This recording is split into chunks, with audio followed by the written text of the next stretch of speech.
রাজ্য সরকারের পক্ষ থেকে, মাতৃশক্তির পক্ষ থেকে ধন্যবাদ এবং প্রণাম জানাই। আমাদের মঞ্চে উপবিষ্ট আছেন সংশ্লিষ্ট দপ্তরের স্বাধীন দায়িত্বপ্রাপ্ত মন্ত্রী এবং নানা সামাজিক রাজনৈতিক আন্দোলনের পরীক্ষিত নেত্রী শ্রীমতী মালতী রাভা রায় মহোদয়া। এই কর্মসূচি প্রথম যখন আমাদের সরকার হাতে নেয়, অল্প সময় আমরা পেয়েছিলাম।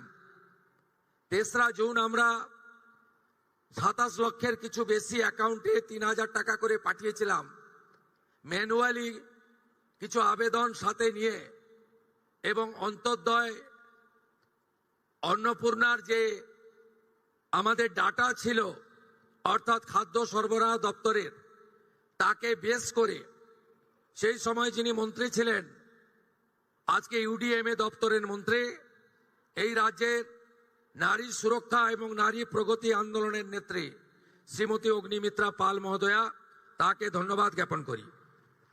মঞ্চে আমরা পেয়েছি মাননীয় মন্ত্রী মৌমিতা মিশ্র মহোদয়াকে, যিনি অ্যাডভোকেটও বটে, মাননীয় মন্ত্রী সুমনা সরকার মহোদয়াকে। টাকা নয়, এটা সরকারের টাকা, সরকারের টাকা উপযুক্ত প্রাপকরাই পাবেন, এটাই এই নীতিতেই আমরা বিশ্বাস করি। কলকাতা কর্পোরেশনের প্রশাসক তথা কমিশনার শ্রীমতী স্মিতা পান্ডে মহোদয়া আছেন, তাকেও ধন্যবাদ জানাই। ধন্যবাদ জানাই, যখন স্কিম আমরা তৈরি করেছিলাম তখন জগদীশ প্রসাদ মিনা মহোদয় হেল্প করেছিলেন তাকে।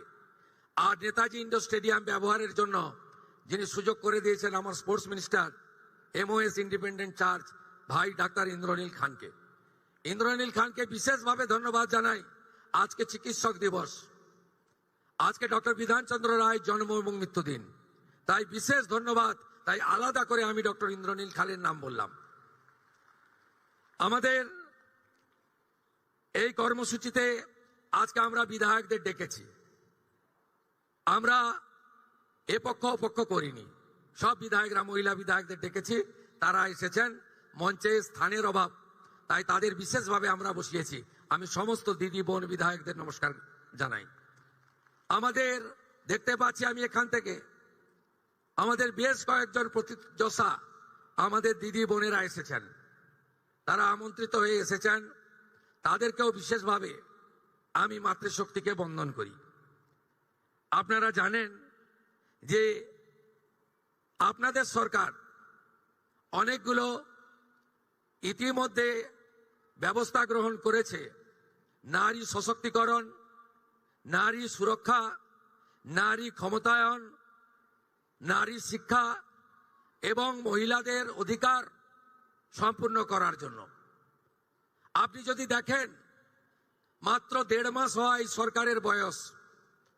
9ই মে আমরা দায়িত্ব নিয়েছি, 11ই মে প্রথম দিন অফিস করেছি, আজকে 1 জুলাই।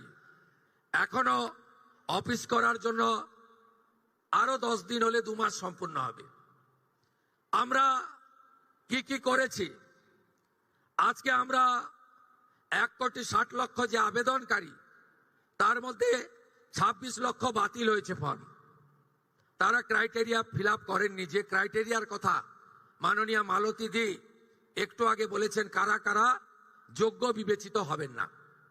বাকি যে 1,30,00,000-এর বেশি ঝাড়াই বাছাইতে তারা যোগ্য বিবেচিত হয়েছেন। আমরা বেলা 1টার সময় আজকে টাকা ট্রান্সফার করলাম 1,09,92,378 জনকে। আজকে রাত্রি 12টা পর্যন্ত বাকিরাও পোর্টাল আপলোড হতে হতে তাদের অ্যাকাউন্টেও টাকা ঢুকতে শুরু করবে।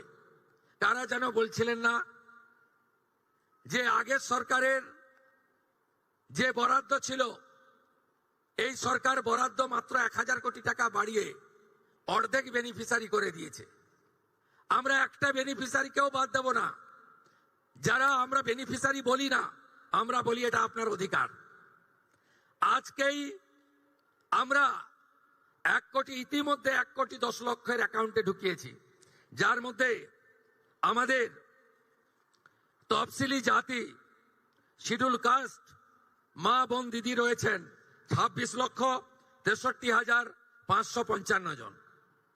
আমাদের মূলবাসী আদিবাসী মহিলা রয়েছেন 49,4,93,139,139, 5 কোটির কাছাকাছি, 5 লক্ষের কাছাকাছি।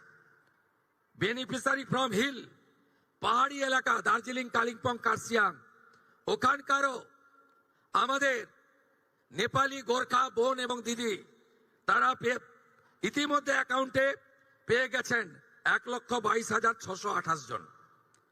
আমরা লক্ষ্মী ভান্ডারের যে 2 কোটির কাছাকাছি লাস্ট অ্যাকাউন্টে গেছিল, আমরা যখন সার্ভে করলাম আমরা দেখলাম 27 লক্ষ এমন লোকের মহিলার নাম আছে যারা ভারতীয় নন বা ভোটার লিস্টে নাম নেই।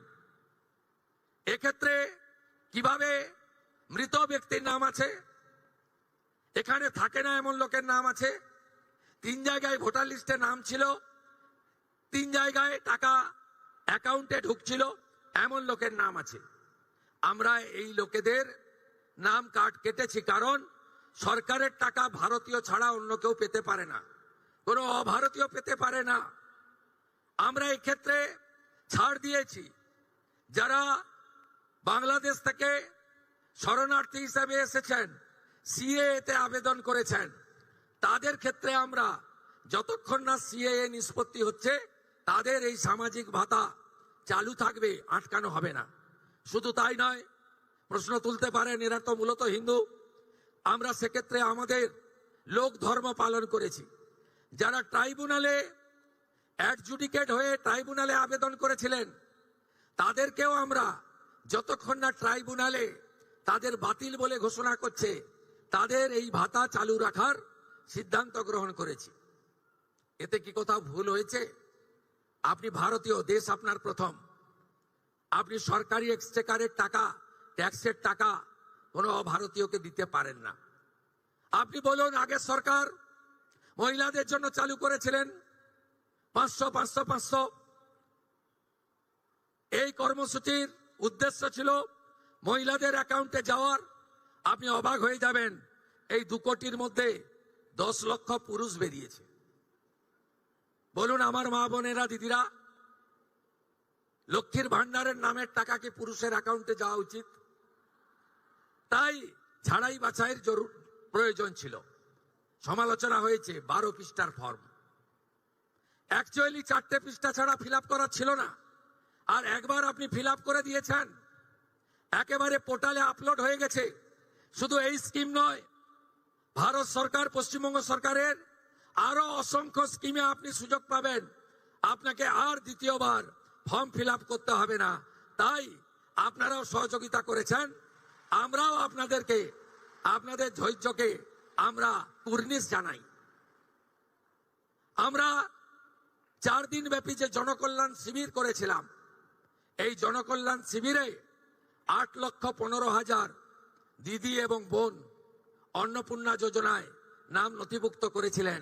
খুশির খবর, আজকে যাদেরকে টাকা ট্রান্সফার হলো তাদের মধ্যে জনকল্যাণ শিবিরে আসা 8,15,000 প্রত্যেকেই তাদের অ্যাকাউন্টে টাকা পেলেন। শুধু তাই নয়, আমরা 3রা জুন বলেছিলাম যে আমরা মাসে একদিন টাকা ট্রান্সফার করব। এই ধরনের বড় অনুষ্ঠান হবে না, কিন্তু প্রত্যেক মাসেই আপনারা টাকা পেয়ে যাবেন অ্যাকাউন্টে। এবং যেহেতু ফর্ম ফিল আপ এবং ভেরিফিকেশন পোর্টালে আপলোডের প্রক্রিয়া চলছে, পুরো জুন মাস সময় দিয়েছি, পুরো জুলাই মাস সময় পাবেন, পুরো আগস্ট মাসও সময় পাবেন। অতএব একটা স্বচ্ছতার ভিত্তিতে আমরা কখনোই বলি না যে বিজেপির টাকা, আমরা কখনোই বলি না মুখ্যমন্ত্রীর ব্যক্তিগত টাকা, আমরা কখনোই বলি না প্রধানমন্ত্রীর ব্যক্তিগত টাকা, আমরা বলি সরকারি টাকা, সরকারি প্রকল্প, যারা যোগ্য তারা পাবেন। অন্নপূর্ণা যোজনার বাইরে গিয়ে যদি বলা যায়, আমরা সরকারি বাসে 0 ভ্যালু টিকিট আমাদের মহিলাদের জন্য চালু করেছি। আমরা যেহেতু চালু করার সময় বেশি সময় পাইনি, আমরা এরপরে একটি পিঙ্ক কার্ড, গোলাপি কার্ড করে দেব, যাতে যারা প্রকৃতপক্ষে সরকারি বাসে ফ্রিতে চান মহিলারা, তারাই পাবেন। কারণ আমি দেখেছি বেশ কিছু সরকারি কর্মচারী মহিলা দিদিরা বোনেরা তারা বলেছেন, কেন আমি টিকিট কাটতে চাই, আমি টাকা পাচ্ছি, সরকার আমাকে বেতন দিচ্ছে, আমি উপযুক্ত অর্থ পাচ্ছি, আমি ফ্রিতে অফিস যাত্রা করতে চাই না। আমি তাদেরকে কর্নিশ জানাই যে তারা চান যে এই ধরনের অর্থনৈতিক সাপোর্ট সহায়তাযুক্ত কর্মসূচি কেবলমাত্র প্রকৃত প্রাপকদের কাছেই যাক, ছাত্রীদের কাছে যাক, চা বাগানের শ্রমিকদের কাছে যাক, অন্যান্য চিকিৎসা করতে আসা গ্রামের মহিলাদের কাছে ফ্রিতে তারা বাসে ভ্রমণের সুযোগ পাক। তাই আমরা একটি পিঙ্ক কার্ড তৈরি করে দেব, তার ফলে যাদের সরকারি বাসে ফ্রি প্রয়োজন সেটা পাবেন। এই কাজে আমাদের বছরে প্রায় অতিরিক্ত 300 কোটি টাকা ভর্তুকি হিসাবে এনবিএসটিসি, ডাব্লিউবিটিসি এবং সাউথ বেঙ্গল স্টেট ট্রান্সপোর্ট কর্পোরেশনকে দিতে হচ্ছে। আমরা এবারের বাজেটে আমাদের নারী শক্তিকে জন্য কি কি করেছি, প্রথম আজকেই ডক্টর বিধান রায়ের জন্ম এবং প্রয়াণ দিবসে, চিকিৎসক দিবসে আমরা প্রসূতি মায়েদের জন্য 102 নাম্বার যুক্ত 200টি অ্যাম্বুলেন্স উদ্বোধন করলাম আজকে। 200টি, এটি সমস্ত হেলথ সেন্টারগুলো, হসপিটালেতে স্বাস্থ্য দপ্তর ডিস্ট্রিবিউট করে দেবে। আমাদের এবারের বাজেটে কি কি আছে শুনে রাখুন। 1 লক্ষ কর্মসংস্থান হবে শিক্ষিত বেকার যুবক যুবতীদের জন্য, তাদের মধ্যে 30,000 মহিলা, শিক্ষিত মহিলাকে আমরা চাকরি সুনিশ্চিত করব। আমাদের দ্বিতীয় প্রতিশ্রুতি, প্রধানমন্ত্রী মাতৃ বন্দনাতে আমাদের প্রসূতি মায়েদের ভারত সরকার থেকে 5,000 টাকা করে দেওয়া হয়। আমরা তার সঙ্গে 16,000 টাকা যুক্ত করে 21,000 টাকা করে দেব। আগস্ট মাস থেকে আপনারা এটা পাবেন। এবং 5টি পুষ্টিকর খাদ্যের কিট, নিউট্রিশন কিট আমরা প্রসূতি মায়েদের হসপিটাল থেকে, স্বাস্থ্য কেন্দ্র থেকে দেব, এই প্রতিশ্রুতিও দিয়েছি। আমরা বলেছি সরকারের যত স্কিম চালু আছে ছাত্রীদের জন্য, বোনেদের জন্য, কন্যাশ্রী সহ, সেগুলো চালু থাকবে। কোন স্কিমে আমরা আপনাদের অধিকার থেকে বঞ্চিত করব না। সাথে সাথে আমরা চাই আমার বোনটি, কন্যাটি ডাক্তার হোক, ইঞ্জিনিয়ার হোক, নার্স হোক, লয়ার হোক, গ্রাজুয়েট অনার্স হোক, অধ্যাপক, শিক্ষিকা হোক, ডক্টরেট করুক, পিএইচডি করুক। এই জন্য ড্রপ আউট আটকাতে আমরা 50,000 টাকা করে ইউনিভার্সিটি, উচ্চ শিক্ষার জন্য মহিলাদের, বোনেদের, কন্যাদের দেওয়ার জন্য আমরা ব্যবস্থা রেখেছি। এ তো গেল সাপোর্ট। সুরক্ষা কি হবে? সুরক্ষা কি হবে? অভয়ের মতো ঘটনা, কসবা ল কলেজের মতো ঘটনা, রামপুরহাটে ছোট্ট আদিবাসী কন্যার ধর্ষণ খুনের ঘটনা, অথবা হাঁসখালি, কালিয়াগঞ্জ, ময়নাগুড়ির মতো ঘটনা, অথবা রামপুরহাটে বকটুইতে সংখ্যালঘু মহিলা, শিশু কন্যাদের জ্বালিয়ে দেওয়ার মতো ঘটনা কবে বন্ধ হবে? এর জন্য সরকার কি ভাবছে? প্রথম ভাবনা, ক্যাবিনেটে নারী সুরক্ষার জন্য এবং বিগত দিনে যত অত্যাচার হয়েছে, পাঁচটিট, কামদুনি, যেখানে যেখানে বিচার পাননি, আপনাদের জন্য নারী সুরক্ষা কমিশন তৈরি করা হয়েছে। চেয়ারপারসন অবসরপ্রাপ্ত কলকাতা হাইকোর্টের বিচারপতি শ্রীমতী সমাপ্তি চ্যাটার্জি এবং মেম্বার সেক্রেটারি দুঁদে আইপিএস অফিসার দময়ন্তী সেন। ইতিমধ্যে এইচআরবিসি অফিসে অফিস করা হয়েছে কমিশনের। যত পুরনো ঘটনা আছে, আপনারা বিচার পাননি, অভিযোগ করুন, বিচারও পাবেন। অভিযুক্ত জেলেও যাবে, অভিযুক্তর সম্পত্তি বাজেয়াপ্ত হবে। আমি কথা দিয়ে গেলাম আপনাদের, অভয়া আর না, অভয়া আর না, অভয়া আর না। আমরা থাকতে এই জিনিস বরদাস্ত করব না। আপনি শুনলে খুশি হবেন, আগামীকাল 2 তারিখ পশ্চিমবঙ্গের সব থানাতে মহিলা ডেস্ক চালু হচ্ছে। সব থানাতে, প্রতি মহকুমায় একটি মহিলা পুলিশ স্টেশন, প্রতি থানায় মহিলা হেল্প ডেস্ক, মহিলা পুলিশ আধিকারিকদের নিয়ে দুর্গা স্কোয়াড, এবং আগামী দিনে পুলিশে 2টো ব্যাটালিয়ন রানী শিরোমণি এবং মাতঙ্গিনী হাজরার নামে আমরা বাজেটে ঘোষণা করেছি। আমরা সেটা করব। মহিলা পুলিশের 2টি ব্যাটালিয়ন আপনাদের জন্য তৈরি হবে। আগামী মহালয়াতে দুর্গাপূজার আগে মাতৃপক্ষের সূচনায় আমরা 112 চালু করতে চলেছি। প্রতি থানাতে একটি ডেডিকেটেড গাড়ি দেওয়া হবে। ওই গাড়ি আপনাদের যে কোনো অভিযোগ দ্রুততার সঙ্গে নিষ্পত্তি করবে। উত্তরপ্রদেশ, গুজরাট, মহারাষ্ট্রে থানাতে অভিযোগ এলে পুলিশ পৌঁছানোর সময় হচ্ছে 6 মিনিট। পশ্চিমবঙ্গে এই মুহূর্তে থানাতে অভিযোগ এলে পুলিশ পৌঁছানোর সময় হচ্ছে এভারেজ 3 ঘন্টা। 112 চালু হলে আশা করি দ্রুততার সঙ্গে সময় কমবে এবং আপনারা দ্রুত নিরাপত্তা পাবেন। আমি যখন নির্বাচনী প্রচারে ভবানীপুরের বাড়িতে বাড়িতে গেছি, আমাকে অনেক মা বোনেরা বলেছেন, ভাতা তো দেবেন, ওরা দিত আপনারা বাড়াবেন। এতে আমরা খুশি।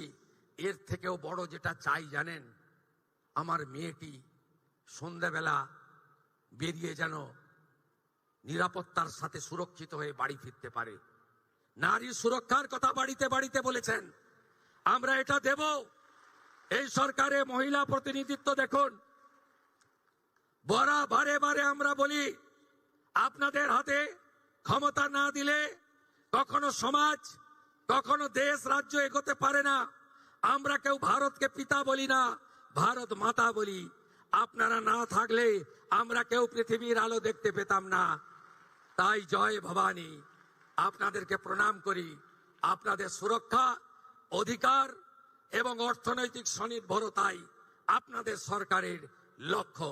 মাননীয় প্রধানমন্ত্রী চেষ্টা করছেন পঞ্চায়েত, পুরসভার মতো লোকসভা, বিধানসভায় আপনাদের 1/3 সংখ্যা আপনাদের দেওয়ার, অধিকার দেওয়ার। যারা পশ্চিমবঙ্গে লক্ষ্মীর ভান্ডারের কথা বলে ভোট নিত, তাদের দলের এমপিরাই দিল্লিতে মহিলা সংরক্ষণ বিলের বিরুদ্ধে ভোট দিয়েছে। এটাও আপনাদের জেনে রাখা দরকার। অফলাইনে সহজ পদ্ধতিতে আপনারা কীভাবে জানতে পারবেন আপনার টাকা ঢুকলো কিনা? আজকে বা কালকে গিয়ে ব্যাংকে যাদের লিঙ্ক, যেই ব্যাংকের অ্যাকাউন্টে আপনি ফর্ম ফিল আপ করেছেন সেই ব্যাংকে গিয়ে আপনার মিনি স্টেটমেন্ট চেক করে নেবেন। সেখানে কিন্তু আপনারা দেখতে পারবেন অন্নপূর্ণার টাকা ক্রেডিট হয়েছে কিনা। এছাড়া যাদের মোবাইল ব্যাংকিং এবং ইউপিআই এবং ফোনপে, গুগল পে ইত্যাদি রয়েছে, তারা কিন্তু নিজেরাই কিন্তু অ্যাকাউন্ট চেক করতে পারবেন। এবং যাদের এসব কিচ্ছু নেই এবং মোবাইল নম্বরের সঙ্গে ব্যাংকের অ্যাকাউন্ট লিঙ্ক আছে, তারা অবশ্যই মেসেজটা ফলো করবেন। সেখানে দেখা যাবে আপনার কোনো মেসেজ এসেছে কিনা অন্নপূর্ণা ভান্ডারে। আজকে অনুমোদিত হলো 1,20,00,000 অন্নপূর্ণা ভান্ডারের টাকা ঢুকবে আজকে। এবং আজকে যাদের টাকা ঢুকবে না, তাদের কিন্তু এই মাসে আর ঢুকবে না, তাদের অপেক্ষা করতে হবে। ফর্ম অনুমোদিত হওয়ার পর নির্দিষ্ট সময় কিন্তু সরকারি ঘোষণা করা হবে আপনার টাকা কবে দেওয়া হবে। সুতরাং যারা টাকা পাবেন না, তারা যে পাবেন না সেটা নয়, তাদেরও অ্যাকাউন্টে টাকা আসবে। কিছুদিন অপেক্ষা করুন, আপনাদেরও কিন্তু টাকা অ্যাপ্রুভ হয়ে যাবে।